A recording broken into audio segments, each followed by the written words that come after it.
I'd like to ask you to think about several serious questions. Is firefighting a blue-collar trade in which craft knowledge is passed from generation to generation, or is it a profession grounded in science, technology, engineering, and mathematics? Is it one? Is it the other? Or is it both? Fire service has slowly come to realize that today's fires are different.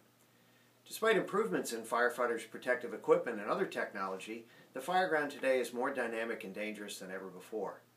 Many of the lessons learned and tactics developed to deal with the fires of the 40s, 50s, and 60s no longer work in the same way that they did in years past. In the early 1970s, I was taught that ventilation reduced the potential for flashover and backdraft. Was that true? In a legacy fire environment where fire development was largely dependent upon fuel characteristics, this was often true. However, in today's fire environment, where fire growth is often limited by ventilation, and increased ventilation without closely coordinated fire attack often results in rapid fire progression, this isn't always the case. How can we meet this challenge? Over the last several years, the National Institute for Standards and Technology and Underwriters Laboratories began a process of conducting research with the fire service, asking the question, what do you want to know?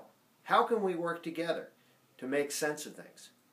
Research on wind-driven fires, performance of engineered lumber under fire conditions, the effect of horizontal and vertical ventilation, and attic fires are some examples of this work.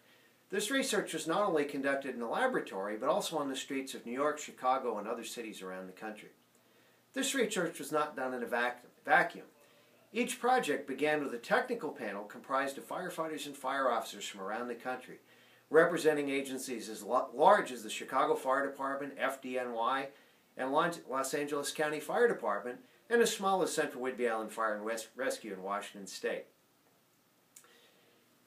These firefighters and fire officers worked with scientists and engineers to develop the research questions and experiments. They participated side by side in conducting the research, and in the end, identified implications that can influence fireground tactics. This leads to two more questions.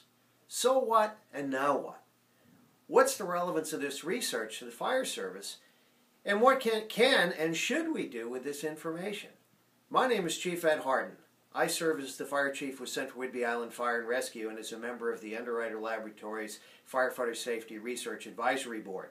Join me for taking scientific research to the street at FDIC on Wednesday, April 9th, 2014, and find out the answers to these two important questions. See you there.